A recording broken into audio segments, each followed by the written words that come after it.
what we want to do today is that we want to do some yoga with the KERSPLATypus story. And so, oh, let me let in another customer. All right. And so before we do, I want to think about there was one animal in the story that was not very kind at all. Who was not very kind at all? Anybody know? Let me look for a hand. Maybe, oh, I haven't heard Logan's voice today. Logan, who was not very kind? The lizard. Yeah, and he was called a skink, a blue-tongued skink.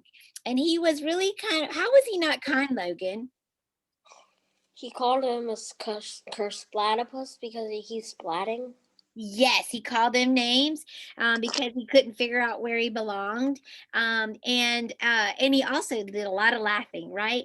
And when you're laughing, as long as the other people think it's funny, that's not a problem. But laughing at someone because they're having a hard time is an unpleasant thing to do. And yeah, so he was not a teddy bear friend. Okay, so what we want to do is I've got another one of those great yoga handouts to think about being our best selves and being kind, being a teddy bear friend. And so that means I need to share the screen. Let's see if Miss Brown can figure out how to do it. Ta-da! And here it is, being my best yoga. So we're going to start off with easy seated pose. All right. And so everybody find their place where they would like to yoga today. You can work in your chair if that's an easy, comfortable seat for you. Um, I'm going to sit like the little girl in the picture. I know you can't see me anymore, but I'm going to sit and we're going to cross our legs.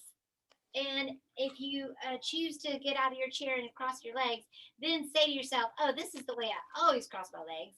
And so let's do the leg crossing the opposite way. So put the other leg in front of your leg and then sit up nice and tall, feeling your sits bones.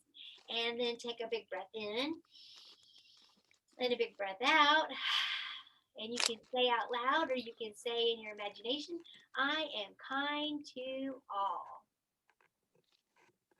All right, now take a hand to the side of your body, reach up and over like the second little girl on the poster. Reach over your ear, and that's going to lead us to a seated side bend. And we're going to get good stretch in the side of our body where we make room for laughing and breathing, taking good deep breaths. And then we'll reach the opposite hand over and over to the side we go, the second side of our bodies, and stretch in the other way. And as we stretch, we'll think about caring for others. We care for others when we are our best teddy bear friend selves. And then you'll see the third picture is of a little boy who's rolled to his 4 points. So that's knees under hips, hands under shoulders. And he's working the cat pose for being a good listener. And the little girl works the cow pose for being generous. So roll through a cow and a cat pose by arching the back and by lowering the back like a smile. And think about being generous and think about being a good listener. All right. The brush-tailed possum was a teddy bear friend. The brush-tailed possum always tried to help the little platypus um, whenever he was sad. She was comforting, so she was generous. She was a good listener. And then finally go to the child's pose, which is hips to heels. And you can take your hands back by your side and forehead reaches to the ground as you stretch out the back of the body where we're mindful. That means we're present right here, right now. And then we're going to pick up from there to be some of the animals in the story. Okay. All right. So let me stop sharing. All right. So you're in child's pose. All right. And then from child's pose, you're going to take your hands out in front of you to represent the bandicoot. We're going to think of the, let's see, we had a possum. And so you're stretching forehead towards the ground, reaching arms out in front of you. And it's just a variation of how we did child's pose for mindfulness. And now child's pose for the bandicoot and the critters that have the long noses. Oh, it's hard to see Miss Brome, isn't it? Let's see if Miss Brome can rework the camera. All right. Now, from child's pose, what we want to work out is a crocodile. So crocodiles where you lay long on your body, and then you make a pillow for your hands and rock your hips from side to side. All right. Take a big breath in and a big breath out. And feel the air leave your body. On the exhale, feel the belly change as you breathe. So big breath in and big breath out. So the platypus lays eggs like a crocodile lays eggs. He has a lot of features like reptiles. So take your elbows under your shoulders for the Sphinx pose. And if you would like more arch in your back, you can take your hands under your shoulders to get more of the cobra look. All right, I'm going to stay down here because this feels good in Mrs. Rome's old back. All right. And this cobra is mentioned because the cobra actually has poison or venom, and so does the male platypus. He can use the venom to protect himself, and it's on the back claws of the male platypus. All right, so we've got more animals to think about that he's like, and more animals from the story to explore. So let's go up now to our hands and our knees again, and then take one leg forward for the skink. So we're going to make like a low lunge for the skink. One leg back, one leg forward. And if you would like to, you can push the back toe into the floor and you can stretch out your skink with the blue tongue. Blue is not so nice. But we can be nice. And our yoga helps us to find balance and calm and peace so that we can be our best self and be nice. All right, bring the back knee down and then swap legs by taking the other leg forward and help it up if you need to. Remember, you can keep your skink low, or you can push into the floor and lift the skink. Whatever feels best is okay to do today.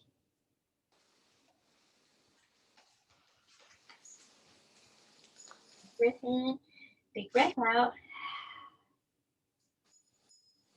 And then from here, we're going to bring our feet together and lower our hips and find our duck, because the platypus has the bill of a duck, right? So you can keep your heels down, all right, or you can keep your heels up as you stretch the insides of the legs in your yogi squat. So the bill of the duck.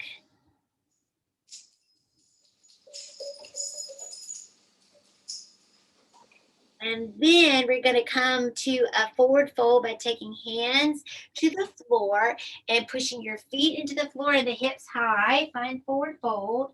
And then we're going to bend our knees and lift our arms up to find the wallaby, or it's another animal very similar to the kangaroo.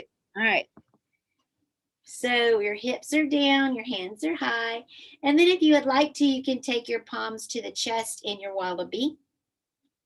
Sometimes that feels very, gives you confidence and strength to have hands here, but you're welcome to have hands extended.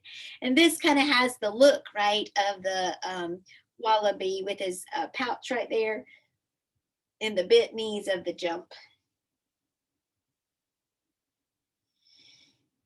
And from here, we'll grow tall and we'll work the way he tried to be like the kookaburra and like the bird, and we'll try to fly. So with flying, remember, we balance on one leg and we extend the tail feathers out with the other. So you're going to reach the belly button to the floor as your wings go out to the side, or maybe forward or back, depending on how you would like to work your kookaburra today, your bird. Big breath in, big breath out.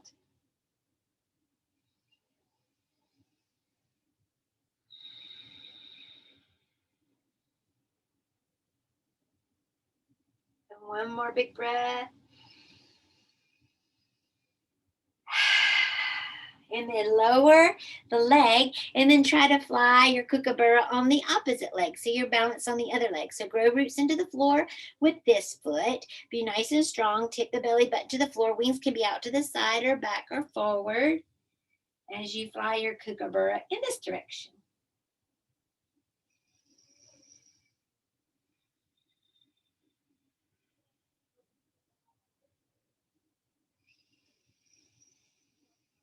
Big breath in, big breath out. Big breath in, big breath out. All right, lower the back leg, and then let's work a tree because they tried to see if he could be an animal that could go up in the tree, right? So grow one foot into the floor, the roots grow down, all right? Feel the foot really connect, and then take your other foot and find where you would like to work your tree. You can kickstand it, you can come up the leg, you can come up with the flat of the foot into the thigh muscle if you like. Palms together and grow your branches. Miss Brum's got a lot of wobbling on her tree today, and that happens.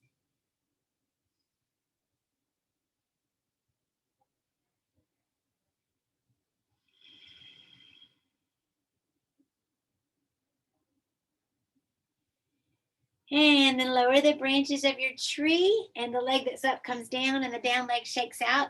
And once upon a time, I was able to take a trip to Australia. Let's build our tree on the other side. And the kookaburras and the trees in the morning sounded a lot like monkeys. They sounded not like a bird, but like a monkey. Find where you'd like to work your tree on this side. Branches can be tall or low.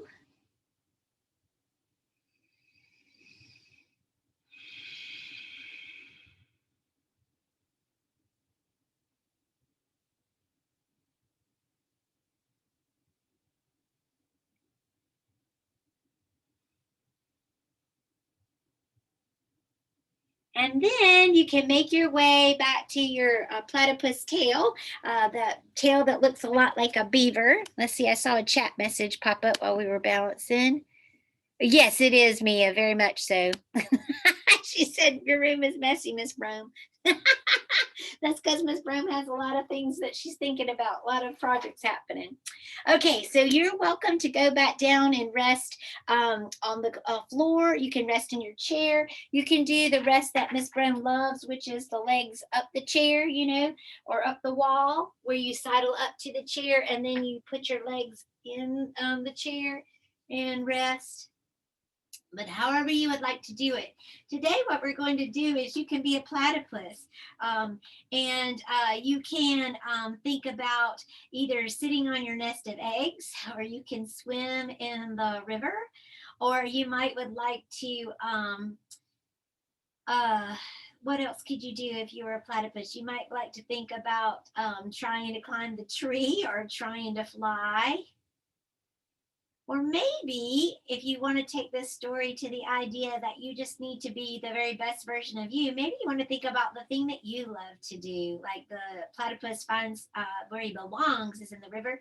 Maybe you want to think about the soccer field where you love to play soccer, or maybe you want to think about the library where you like to read books, or maybe you want to think about whatever it is that makes you very happy. So you be the best version of you doing your favorite activity, or you could pretend to be still and quiet like the platypus, like we said, sitting on a nest of eggs.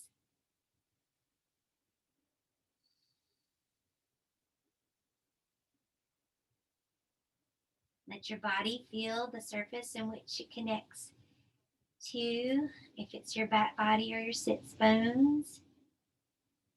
Let your breathing be easy.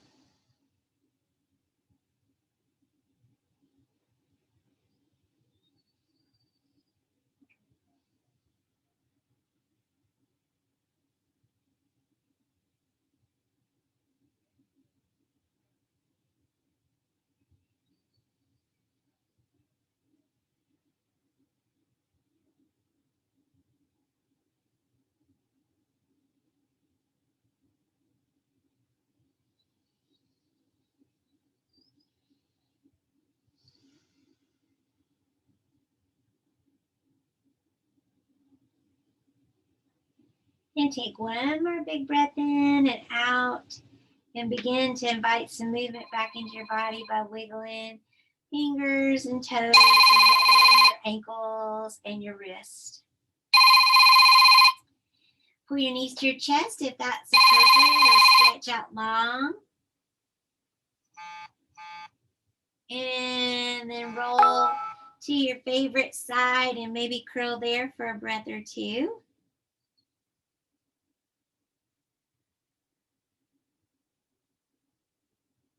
And then push your hands into the floor. All right, and come on back up to your seated position. And let's see what we learned and how we feel. And let's think about how the platypus we look at the shirt again with our powers combined. And so now let's think, we thought about all of these animals, or maybe in the water, the platypus has those characteristics, but what else now can you equate with some of the animals? Anybody got an idea?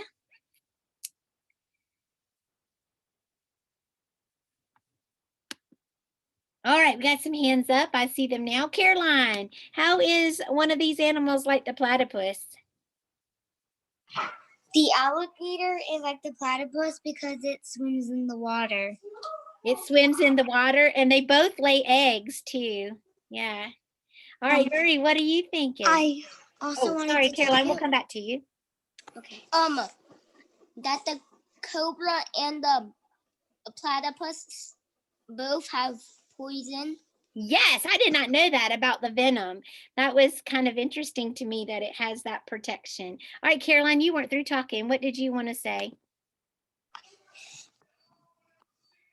I went to the dentist. Oh, you did? Mm-hmm. You got nice clean teeth? I'm going to the orthodontist in 6 months. Oh, okay. You got another thing to do to keep your smile looking good. All right, Chloe, what did you want to share about how these animals connect?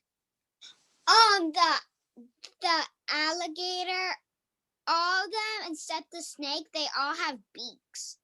Ah, yeah. So especially we call this a duck-billed platypus. So he's a lot like the duck. They all have beaks except the snake. Yeah, and tell me about the tail of the platypus. The beaver and the platypus have the same tail. Yeah, and their claws are very similar too. When I was looking up about the animals as well. All right. Well, I hope you had fun. How are you feeling? Good. Good. It feels really good to me to give a chance to stretch. You know, when we go to work, when we go to school, we sit a lot. And so to take the brain breaks that you take throughout the day and to make one of those brain breaks a little bit of yoga, to make sure you're breathing and you're stretching and you're strengthening and you're balancing. And it helps you to be the very best version of you. So what I'll do is I will